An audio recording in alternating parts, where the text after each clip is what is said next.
Yeah, there's something online that you can read that about that. But Joe, he admitted that when he was dying. No offense, but anybody online can. In order to decipher the DNA molecule, it had nothing to do with drugs. Well, there's something I don't have the story in the top of my head, but I do know that John Lilly. You know who John Lilly is? The guy who's a pioneer in interspecies communication. He did a lot of work on dolphin communication. Yeah, dolphins.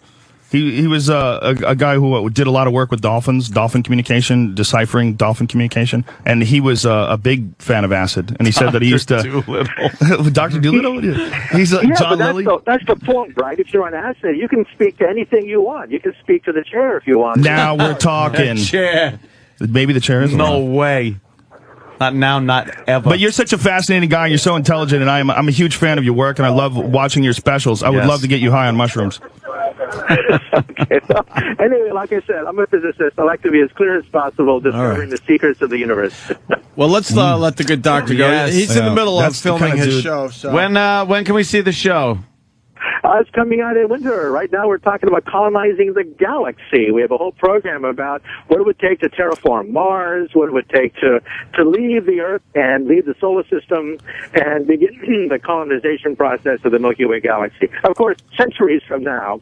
But this is, of course, sci-fi science on the Science Channel. Awesome. Of course. Awesome. Well, thank you very much for your insight, sir. Thank you, Dr. Very much appreciated. Thank you. Okay. Thank you for humoring us. Is what I want to say. It's so ironic that this guy doesn't do drugs because so many people do drugs and watch his show. Yes. I mean, that guy doesn't smoke pot. You know how many people smoke pot and watch that guy and go, fuck yeah, I love this dude. He's going to freak me out. Would he be the big get to do drugs with? Oh, yeah. If I had a show, I wanted to do a show called Let's Do Mushrooms with Joe, where I just get famous people high on mushrooms. And just, when you're really blasted on mushrooms, you can't pretend to be anything other than who you are. You ever Ustream on mushrooms? No, never have. Always on the pot, but never on the mushrooms. Pot, right. I love the when he's talking about things like what his show's going to be about, terraforming and stuff like that. It just reminds me of Paul Reiser in Aliens, pointing to the big machines, going, "We manufacture those, like so pompous. They're terraforming the fucking planet." Reiser was the company manufactures. He was one of the best weasel douches ever in that movie. I've never liked him in anything. And Aliens, he was such a fucking pricky weasel. He was awesome. Hey, kiddo. You got to get back on that horse. How do you go from that to Mad About You? I know. It was great. I guess you got to get paid. Yeah, exactly. Yeah. But fuck, your agent calls you and says, "Here's the money." How great would it be to have a guy like Kaku around all the time just to ask questions? Just to ask questions. We have him. Yeah. He calls right in every time we ask him. He's in your building. Right? Yeah, and he simplifies it a little bit. We make fun of that. But he has to. Yeah, otherwise he knows he's talking to dummies. So. Matt in Jersey's got a question for Joe Rogan. Matt. Hey guys, what's up? Happy birthday, Jimmy. Hi, fella. It's not Jimmy's birthday. Hey Joe, I just got a question, man. You smoke a little weed, you take a little mushrooms, you sleep in a weird bathtub, and you got all these insights. But don't you think it's a little coincidental that we just happen to be the perfect distance from the sun? All these natural coincidences that are just awesome. Do you believe in God? Do you think they could be an act of God? Well, I don't think it's a coincidence. I think life forms in the environment that it can form in. I mean, life forms at the bottom of the ocean in these volcanic vents that we didn't even know could support life. And they have all these little weird fucking creatures living around there. I think we adapt to the environment and we have evolved to be what we are. As far as the other way around, I think. Yeah. As far as whether there's a God or not, I am not smart enough to answer that question. Who the fuck knows? I don't think there's a guy in a robe in the clouds, but to think that there might be one gigantic thing that is all things, and that's much more plausible to me than this is all random. It's much more plausible to me that there's like a purpose that we're all moving towards. I mean, it seems, if you look at like human beings and you look at like our obsession with technology and innovation, it seems to me like we're moving and building towards an event. And it might very well be that bees make honey, and they make honey, they make, fucking beehives, and ants make anthills, and human beings make insane technology, that we literally create something that changes our world. I mean, that might be what's going on with the Large Hadron Collider. It used to be that we were obsessed with innovation because that can improve the quality of our life. Like, cavemen figured out if you put a pointy rock on the end of the stick, you can kill shit that's over there. Yeah. You don't have to run up to it and kill it with your face. You know what I mean? Like, that made life easier.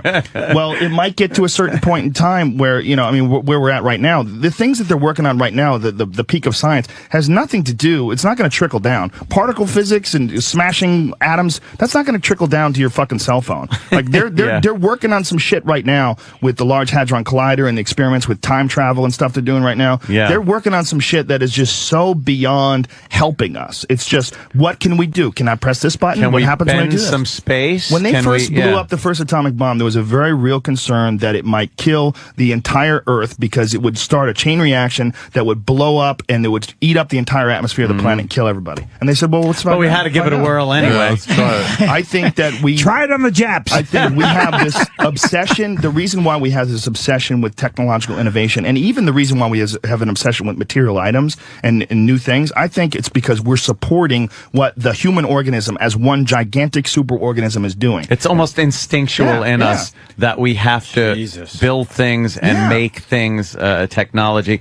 I've said it. I said it just before. It's just amazing to me, and people take it for granted. You look around, and there's nothing that you can look at, no matter how technologically advanced it is and cool it is, that didn't just come out of the ground. Yeah, and dirt and rocks. Pull that shit out. It didn't come from natural. Nothing came from a fucking a TV factory in space that some aliens gave it. We had to figure out how to take dirt and wood from the trees, silicon and plants and sand and plastics and oil and all turn that, it into things and melt it and put it together and mix it and do that, and then you can make a television.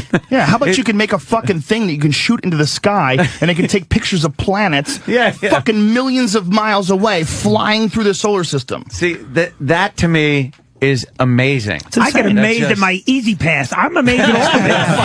It's fucking incredible. I think that we look at the behavior of other animals as natural. We look at the behavior of wolves. The wolf, the alpha forces the beta out, and the beta has to starve to death. We go, well, that's natural because you have to have strong genetics to survive in the wolf world. But we don't look at our world as natural. We don't look at our behavior as natural. I think it is. I bitch about all the time.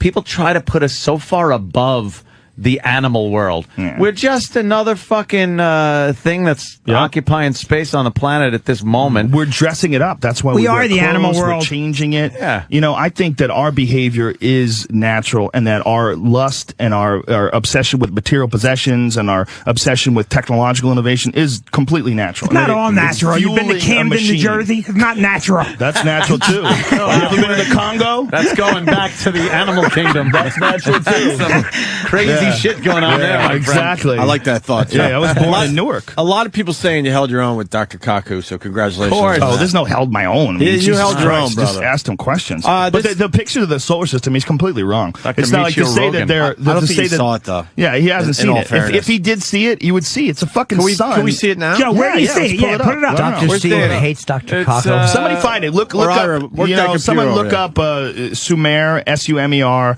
Look up the solar system image or something like that. Google that. Don't you love how Dr. Steve hates Dr. Kaku? Dr. Steve hates him. Who's Dr. Steve? He makes shitty wine and he gives us Ambien one. He's also got a big physics background. Why does he hate Dr. Kaku is a physics hack. He finds him to be a hack and a fucking idiot. Really? Who knew there were physics hacks? Well, there's a lot of debate in the physics community whether or not to even take any of this string theory seriously. Like a lot of people say they talk like cultists and this is all nonsense and none of it's proven. So there's a lot of weird shit going on with the whole string theory thing. Let's go to DK. DK. Hey, Bubba Boys. What's up, DK? I got two quick things. One, Rogan, you're fucking a genius, dude. I love you. I'm not, listen, I'm far from a genius. I'm a pothead with free time. But it's impressive how you spit out that shit like it's nothing. That's because I'm a fucking retard. Yeah, try to ask me how to count. Already seen that. I'll fucking go to a check. I try to add 20% and I freeze trying to count numbers. There are a whole civilization dedicated to 20%. I understand certain things. But that part of your brain is being used for something I know the right position to put your arm to choke people unconscious. I know a few things that I've memorized. All right, DK, what do you got? I was wondering if he had actually like a list of the books he's read, if he's put them up on his website or anything. You should do that, Joe.